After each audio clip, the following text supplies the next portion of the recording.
સાબરકાંઠા હિંમતનગર તાલુકાના ઝેરાબાદ ગ્રામસભામાં ભારે હોબાળો, રજૂઆતો વચ્ચે વાતાવરણ તંગ બનતા 112 પોલીસને બોલાવવાની નોબત. રસ્તા, ગટર અને સ્ટ્રીટ લાઇટ સહિતના પ્રશ્નો મુદ્દે ગ્રામજનોમાં ઉગ્ર રજૂઆતો. ગ્રામસભા સમય પહેલા સમાપ્ત. હિંમતનગર તાલુકાના ઝેરાબાદ ગ્રામ પંચાયત ખાતે યોજાયેલી ગ્રામસભા દરમિયાન વિવિધ પ્રશ્નોને લઈને ગ્રામજનોએ મોટી સંખ્યામાં હાજરી આપી હતી. ગ્રામસભાની અગાઉથી સોશિયલ મીડિયા અને વોટ્સએપ ગ્રુપ મારફતે વ્યાપક જાણ કરવામાં આવતા સામાન્ય કરતાં વધુ સંખ્યામાં ગ્રામજનો પોતાની રજૂઆતો કરવા માટે પહોંચ્યા હતા. ગ્રામસભાની શરૂઆત શાંતિપૂર્ણ રીતે થઈ હતી, પરંતુ થોડા સમય બાદ વિવિધ વિસ્તારોના રહીશોએ સ્ટ્રીટ લાઇટ બંધ હોવા, બલ્બ બળી જવા, પાર્ક રસ્તા, ગટર લાઇન તથા અન્ય મૂળભૂત સુવિધાઓના પ્રશ્નો ઉઠાવ્યા હતા. રજૂઆતોનો દોર વધતા સભામાં વાતાવરણ ગરમાયું હતું અને ભારે હોબાળાની સ્થિતિ સર્જાઈ હતી. પરિસ્થિતિ વધુ તંગ બનતા ગ્રામસભા નિર્ધારિત સમય પહેલા જ સમાપ્ત કરવાની ફરજ પડી હતી.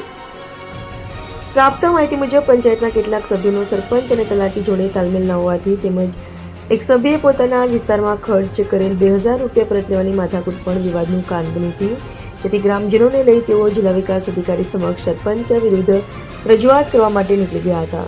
બીજી તરફ પરિસ્થિતિને ધ્યાનમાં રાખી તલાટી 112 ઇમરજન્સી પોલીસ સેવાની મદદ માંગતા પોલીસ સ્ટાફ સ્થળ પર પહોંચી પરિસ્થિતિને નિયંત્રણમાં લીધી હતી. ઝેરાબાદ ગ્રામ પંચાયતની નવી બોડી રચાયા બાદ આશરે ₹55 લાખના વિકાસ કાર્યો હાથ ધરાયા હોવાનું જાણવા મળ્યું છે, જેમાં આરસીસી, રસ્તા, ગટર લાઇન, બોરવેલ, સ્ટ્રીટ લાઇટ સહિતના વિવિધ વિકાસ કામોનો સમાવેશ થાય છે. તલાટીના જણાવ્યા મુજબ બિનખેતી કરાયેલી મિલકતોમાં આંતરિક રસ્તા, ગટર અને સ્ટ્રીટ લાઇટ જેવી સુવિધાઓ ઉપલબ્ધ કરાવવાની પ્રાથમિક જવાબદારી સંબંધિત ડેવલપર અથવા માલિકને રહેતી હોવાનું નિયમોમાં જોગવાઈ છે, જ્યારે પંચાયતને મળતી વિવિધ ગ્રાન્ટનો ઉપયોગ આરોગ્ય, લાઇબ્રેરી, આંગણવાડી અને અન્ય જાહેર સુવિધાઓ માટે કરવામાં આવે છે. ગ્રામસભામાં સર્જાયેલી પરિસ્થિતિ સમગ્ર તાલુકામાં ચર્ચાનો વિષય બની છે. આગામી સમયમાં ગ્રામસભાઓના આયોજન દરમિયાન યોગ્ય આયોજન, સંકલન અને પૂર્વ તૈયારી વધુ મજબૂત બનાવવાની જરૂરિયાત અંગે પણ ચર્ચા શરૂ થઈ છે.